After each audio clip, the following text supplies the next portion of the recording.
Our car broke down. Guys, that was the first time I ever heard a gunshot. I was almost killed. It's giving Nollywood. Hello gorgeous people, welcome back to my channel. Today we have a sit down video. So guys, I was almost killed. Like I had a near-death experience. Can you guys imagine? See, let me not even waste time in this intro. Let me give you guys the gist, okay? Before we get into the video, I have to establish a background story so you guys can follow me, to understand what I'm saying. I schooled in Ghana for 2 years before coming back to Nigeria to continue my schooling because of some things that happened. During my time there, I usually used to go by road actually because flights were so expensive. But it's a 2-day trip I used to do. I used to go from Abuja to Lagos and then from Lagos to Ghana. I know that's so stressful, but that was literally even less than half of the money. Hence why, the stress and everything. I had gone from Abuja to Lagos already. When I got to Lagos, that was where everything said turning left. The first bad omen that I had was the fact that my charger spoiled when I got to Lagos, from Abuja to Lagos. The second bad sign was that I didn't have a power bank. My phones were down. I got in around like 8 p.m, 9 p.m. ish from Abuja into Lagos. I had called my dad and I had informed him that my charger has spoiled too, and there's no way I'll be able to buy myself a new charger right now. He was like, sure, no problem, it's fine. And then I think 5 minutes later, someone came and gave me a power bank. He sent someone to give me a power bank. I don't know how he did that, but he just called someone and told someone to bring a power bank for me, someone that worked there. We're going to name transport service. I don't want to be charged for libel. I don't want to be charged for slander. So I'm not going to be calling any names. We're going to name them Z services, okay? I had booked third bus. My dad rather had gotten third bus for me for Z services because first bus was full, second bus was full. It was like a last minute trip. I had to go back to school to do something because this happened during the summer holiday. The third bus was actually supposed to leave around 10 a.m. to be precise, okay? Follow me. First bus had left. Second bus had left. Third bus was faulty, guys. Yes. We were fixing the engine. We were supposed to leave by 10 a.m. We were there till 12 p.m. From Nigeria to Ghana by road is like 12 hours max without checkpoints, yeah? If we're supposed to get there on time, obviously it's like almost half the day. We're supposed to leave early in the morning so we can get there before evening time, especially for those people that are students.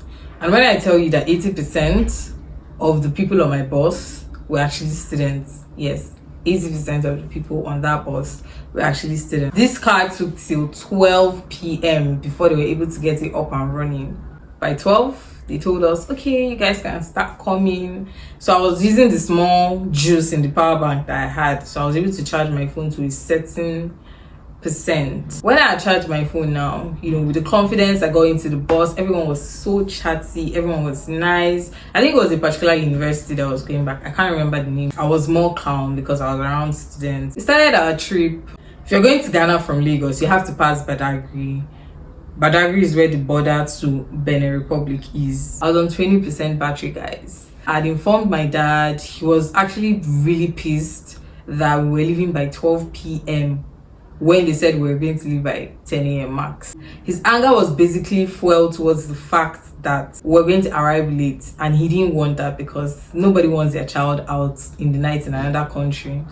Advice from my experience: if you're going to use any bus service to go to any country outside of Nigeria, please find out what time they arrive there, because it's really going to help you plan yourself and plan your movements and know what you're going to do, or know whether you're going to go with their services. We're literally just in Badagry. We hadn't even gotten to the checkpoints for Benin Republic. Guys, our car broke down.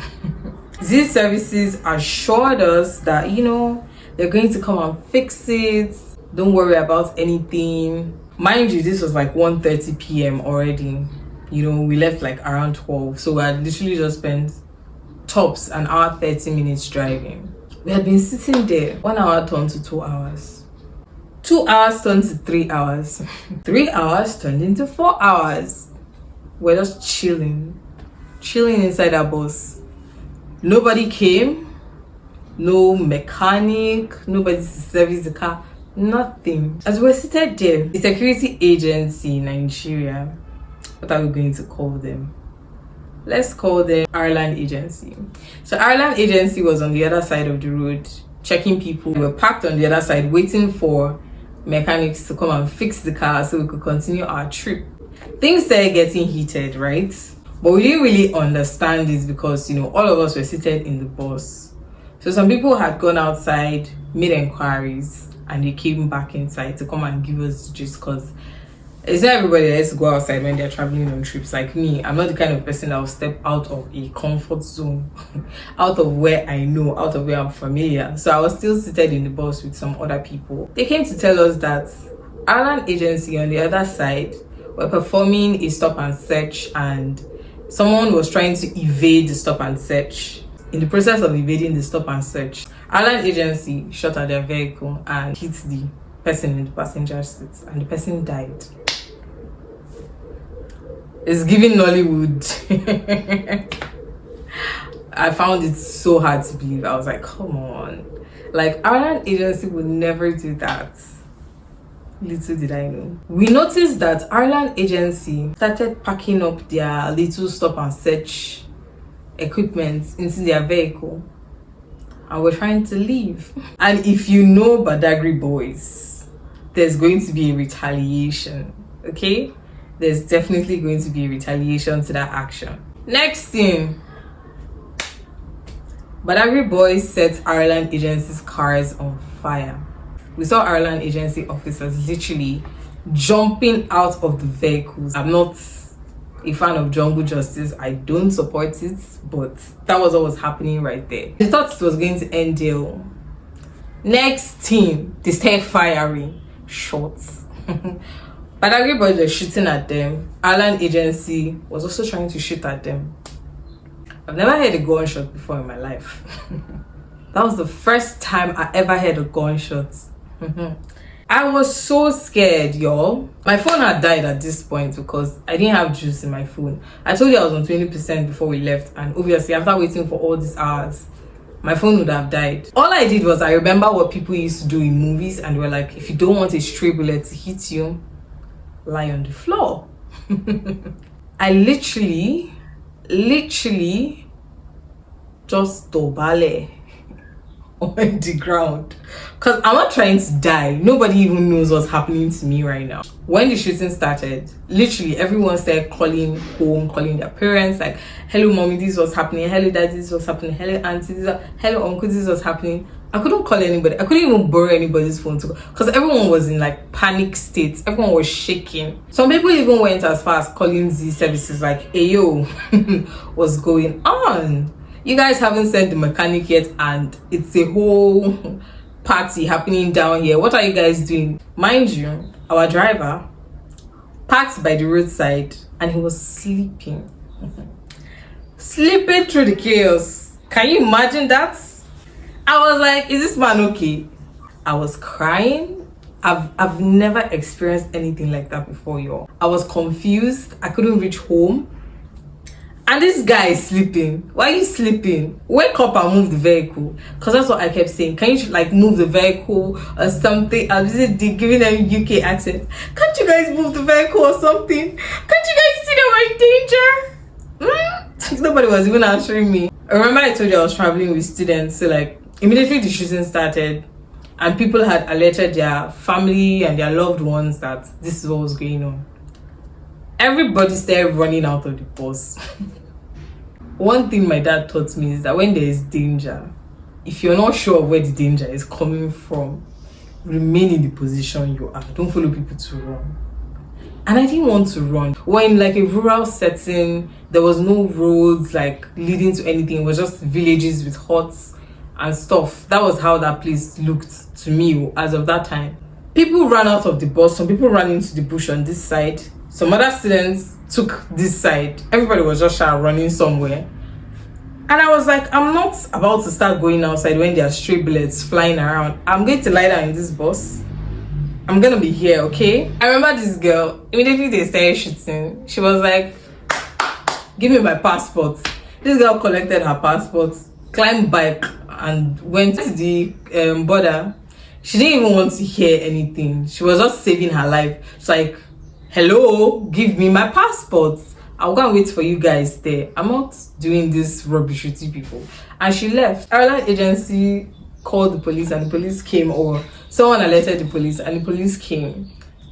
They were still shooting. These people didn't even care which police. They were still shooting. Like, I don't know who was shooting at this point, because these were like two different security agencies, and you know, like against the masses. And that went on for another hour, and I think like around 5:30, or I think around 5:30 or 6 p.m. the army came, and that was when everything started to die down. Mind you guys, these services hadn't sent no mechanic to come and fix nothing. We're just in the middle of chaos watching chaos happen to us. If you know the Nigerian army, you know when they are there, everything will be calm. So they came, they put everything in order, and everywhere was quiet and cool and calm.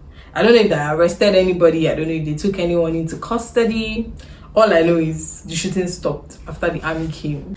By 7 o'clock, I think people started coming back into the vehicle, because obviously it's getting dark, asking what happened, because where they ran to, they didn't really get information. But because we were in the bus, we kind of saw when the police came, and we also saw when the army came. So we're now telling them what happened, or what we thought happened. And then 8 o'clock came, 9 o'clock came, 10 o'clock came. That was when the mechanic from Z Services finally arrived. Yo, Z Services kept us there from 1 p.m. till 10. 10 good hours. 10 good hours in the middle of chaos. They left us there. They off their lines on us. So the mechanic came, started fixing up the vehicle. Some people were outside, you know, and I remember I was so traumatized from what happened that I kept telling everyone that was going in and out of the bus, like, because I sat by the door of the bus. I kept telling them, close the door as you're going out.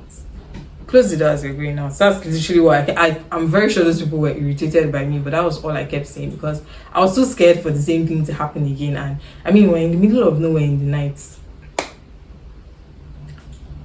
I would close the door if it were me. It took like 30 minutes to an hour for the mechanic to fix whatever was wrong with the car. And immediately he was done fixing it, we're on the road again. Got to Togo around 5 a.m. guys. Got back on the road around 7. And we continued our journey to Ghana. I've forgotten the name of the border, but the border between Togo and Ghana. We got to that border and we came down, we got searched. And after we got searched, we got back into our vehicles and we continued our journey. I thought we were going to get there around 10 a.m, 9 a.m. max. We're going to get into Ghana and everything is figured. We entered Ghana probably around 9 on the dot. We were by the border, they searched us. They even came into the bus, told some people to calm down, searched them, especially the guys. I don't know who was smuggling drugs around that period, but they thoroughly searched the guys. When we were done searching, they let us go, and you know, we entered into Ghana safely. I didn't follow these services all the way to their park, because where I was supposed to stop was quite close to the border, because my school was like minutes away from the border, if I'm correct. I wasn't staying on campus, but my off-camp apartment was also not so far from school. It was like 15-20 minutes away from school. And I remember I stopped around 12. I got inside. The first thing I did was I plugged my phone with my friend's charger. I recorded a voice message of what had happened and I sent it to my parents. My parents hadn't heard from me throughout yesterday, so they were very, very eager to hear from me. Immediately I sent the voice message, literally 5 minutes after sending it, or 2 minutes. They listened to it and they were like, what? You mean you went through all that and you couldn't communicate with us yesterday? and they were just, you know, grateful for life, grateful that I was okay and like nothing happened to me. They're just grateful that all this chaos and you came out alive. It was at that point my dad decided that this is the last time you're going to use these services. We're never going to book you the third bus again. We'll always book the first bus for you, and let's find another, you know, transport service that could take you. I'm grateful for life because I could have been dead, but you know, that's the end of the story, guys. That was what happened. Please, please, please be safe out here. Make sure your transport service is not delaying. Once they have a faulty bus, make sure it's fixed. Make sure you try to book another service. Don't wait for them, because if you wait for them, they're going to disappoint you. And if you're rich enough, go by flights. Don't do what I did. Go by flights. Save your lives. That brings us to the end of today's video. Thank you guys for sticking around with me to hear my gist. If you've made it this far, please don't forget to like, comment, share, and subscribe. And I love you guys so much. Yeah, the family is growing, guys. We've had a couple more subscribers. Thank you so much for subscribing. I love you all, and do have a blissful weekend.